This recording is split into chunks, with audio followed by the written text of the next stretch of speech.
जय जगन्नाथ। आज आम जदुमणिकर आउ गोटे रहस्य उपर आलोचना करवा। आपण मैंने जानी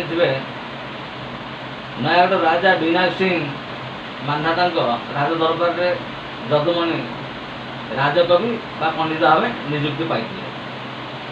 से कोर्ट कचेरी सेमती किसी व्यवस्था नाला। तेणु राज्यर प्रत्येक समस्या चोरी डकायती मारपिटी गंडगोल हत्या इत्यादि राजदरबार विचार करा। तेणु राजा सहित राज परिषद वर्ग चिंताशील भारत मन को टिके लाघव करने हास्यरसर सहायता ने। तेणु जदुमणि सुंदर सुंदर हास्यात्मक कथा कही राजा एवं राजा परिषद वर्ग को हसाई पारे। ताकू जुक्ति तर्क थट्टा तामसा कौन थे कहीं हर पार राजांगर जदुमणि टे ईर्षा रोला।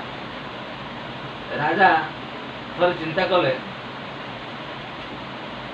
राजा थरे जदुमणि को मान चतुरता सहित केमती हर। थरे रात्रि राजा नौर भ्रमण में बाहर। रात्रि बुलू बुलू नौर भ्रमण करू करू सकाळ पाई आसता। जदुमणि को घर रास्ता देखी राजा फेरुता। राजा को घोड़ार टापू शब्द शुणी जदुमणि जाणी पारे जे राजा आसुंच। तेणु जदुमणि घर बाहरी रास्ता उपरू चली आस। जदुमणि की राजा देखी हठात कहले, जदुमणि तमे गोटे कुकुर। जदुमणि को आज्ञा छाड़ा लोक। जदुमणि कहले, मु जदि कुकुर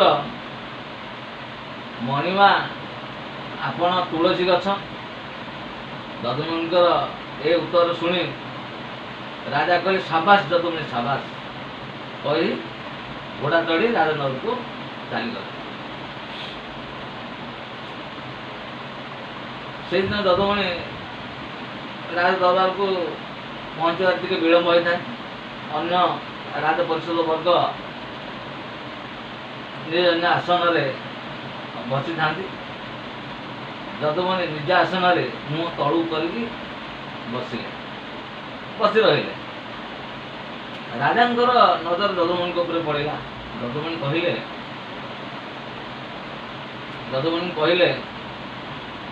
जदुमणि कौन है तुमर?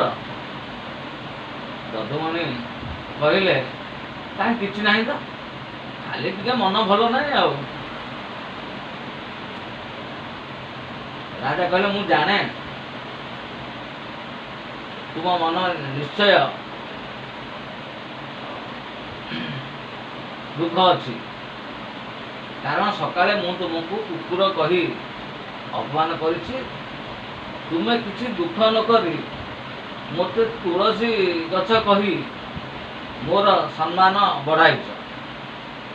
जदुमणि कहले, सत कहूँ मणिमा, आदौ मो मन रे दुख ना।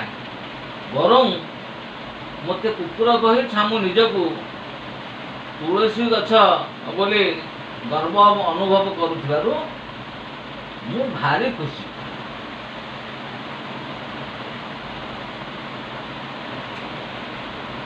जदुमणि कहले, कुकुर प्रकृति आज्ञा जानी? राजा कहले, कौन कुकुर प्रकृति कह? आज्ञा कुकुर समय समय तुलसी गछ पर मध्य परिश्रा करे।